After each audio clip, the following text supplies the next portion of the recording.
Morgan Stanley también estaba vendiendo valores hipotecarios contra los que negociaba y ha sido denunciado por el Fondo de Jubilación de los Empleados Públicos de las Islas Vírgenes por fraude. La demanda alega que Morgan Stanley sabía que las CDO eran basura. Aunque tenían calificación AAA, Morgan Stanley negociaba para que fracasasen. Un año después, Morgan Stanley había ganado cientos de millones de dólares, mientras los inversores habían perdido casi todo su dinero.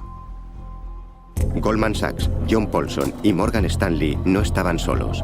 Los fondos de inversión variable Tricadia y Magnetar ganaron miles de millones negociando contra las CDO, que habían diseñado con Merrill Lynch, JP Morgan y Lehman Brothers. Las CDO se vendían como inversiones seguras. Usted habría pensado en los fondos de pensiones y habría dicho, son subprime, ¿por qué los estoy comprando? Pero estaban esos chicos de Moody's y Standard & Poor's diciendo, son AAA. Ninguno de esos valores se adquirían sin el imprimatur, el visto bueno previo de las agencias de calificación. Las tres agencias de calificación, Moody's, S&P y Fitch, ganaron miles de millones dando altas calificaciones a valores de riesgo. Moody's, la mayor agencia de calificación, cuadriplicó sus beneficios entre 2000 y 2007. Moody's y Standard & Poor's se vieron compensados por los informes de calificación. Cuantos más valores estructurados recibieran la AAA, mayores las ganancias del trimestre. Suponga que va al New York Times y dice, si escribe una historia positiva le doy $500.000. Si no lo hace, no le daré en nada. Las agencias de calificación podían haber parado esto y haber dicho, lo sentimos, pero vamos a ser más estrictos en nuestros estándares. Hubiesen cortado el grifo inmediatamente de los fondos a los solicitantes de riesgo. Los instrumentos de calificación AAA se incrementaron de unos cuantos a miles y miles. Cientos de miles de millones de dólares siendo calificados y, ya sabe, ¿Al año? Al año, sí. Ya he testificado ante las dos cámaras del Congreso sobre la calificación de los créditos y, en ambas ocasiones, los abogados recitaron vehementemente la primera enmienda y argumentaron que, cuando se dice que algo está calificado AAA, es simplemente una opinión. No se debe confiar en ella. La calificación de Standard & Poor's expresa su opinión. Nuestros ratings son opiniones. Son opiniones. Opiniones. Esos son solo opiniones. Creo que estamos poniendo énfasis en el hecho de que nuestros ratings son opiniones. No han compartido sus opiniones con nosotros. Todos han rechazado ser entrevistados para este programa. No hablan del valor de mercado de un activo, de la volatilidad de su precio o de su adecuación como inversión. Tercera parte. La crisis.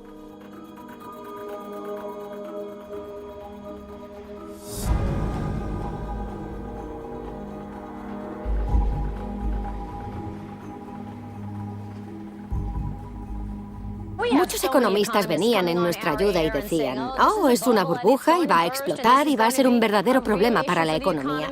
Algunos dijeron que incluso podría haber una recesión. ¿Cuál era el peor escenario? De hecho, ¿vamos a ver bajar los precios sustancialmente por todo el país? No estoy de acuerdo con esa premisa. Es una situación poco probable. Nunca ha habido un descenso del precio de la vivienda a nivel nacional. Ben Bernanke llegó a presidente de la Reserva Federal en febrero de 2006, el mejor año para los préstamos subprime. Pero a pesar de las muchas advertencias, Bernanke y la Reserva Federal no hicieron nada. Ben Bernanke rechazó ser entrevistado para este programa. Robert Wenaisda se reunió con Ben Bernanke y con su directiva en 3 ocasiones después de que Bernanke se convirtiese en presidente. Solo en la última reunión sugirió que había un problema y que el gobierno debería investigarlo. ¿Cuándo fue eso? ¿En qué año? 11 de marzo de 2009 en Washington. ¿Este año? Nos reunimos este año, sí. ¿Y los años anteriores también se reunió con él? ¿Incluso en 2008? Sí. Uno de los 6 gobernadores de la Reserva Federal a cargo de Bernanke era Frederick Mishkin, elegido por el presidente Bush en 2006.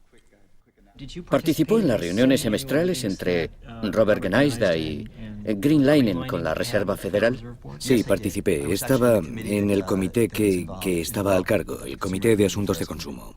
Wenaisda advirtió de una manera muy explícita de lo que estaba ocurriendo y llegó a la Reserva Federal con documentación de los tipos de créditos que se hacían frecuentemente y se le escuchó educadamente, pero no se hizo nada. Sí, pero yo no conozco los detalles en términos de hecho, yo no... La información que él proporcionó no la conozco exactamente. Si les soy honesto, no recuerdo esa discusión, pero ciertamente Había problemas que se avecinaban, pero la pregunta es cómo eran de importantes. ¿Por qué no investigaron? Creo que alguien lo hizo. Teníamos a un gran grupo de gente investigando, pero por alguna razón... No puede hablar en serio. Si hubiesen investigado, habrían descubierto. Bueno, es muy fácil decir lo que podríamos haber descubierto. Ya en 2004, el FBI había advertido de una epidemia de fraude hipotecario. Informaron de tasaciones infladas, falsedad en documentación y otras actividades fraudulentas. En 2005, el economista jefe del FMI, Raghuram Rajan, advirtió de que los incentivos peligrosos podían llevar a una crisis. Después vino la advertencia de Nouriel Roubini en 2006, el artículo de Alan Sloan en la revista Fortune y el Washington Post en 2007, y las advertencias repetidas del FMI. Quiero decir que, debido a la situación, la crisis a la que nos enfrentamos es una gran crisis. ¿Con quién habló? Con el gobierno, el Tesoro, la Reserva Federal, con todos. En mayo de 2007, Bill Ackman, director de fondos de inversión variables, hizo circular una presentación titulada ¿Quién será el responsable?, donde describía cómo acabaría la burbuja. Y a principios de 2008, Charles Norris publicó un libro sobre la crisis inminente.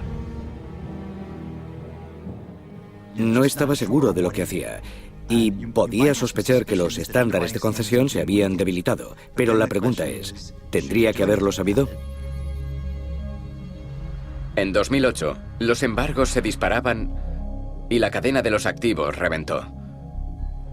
Los acreedores ya no podían vender los préstamos a bancos de inversión, y cuando los créditos fueron mal, miles de acreedores quebraron. Chuck Price de Citibank dijo: tenemos que bailar hasta que pare la música. En realidad, la música ya se había parado cuando dijo eso.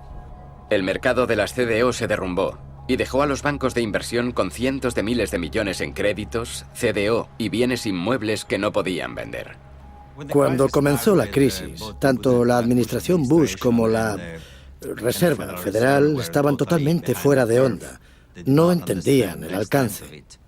¿En qué momento pensó por primera vez que era peligroso, que estaba mal?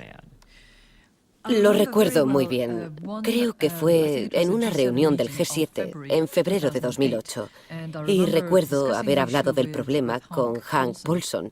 Y recuerdo claramente que le dije: Hank, estamos viendo venir ese tsunami. Y lo único que estamos pensando es qué bañador nos vamos a poner.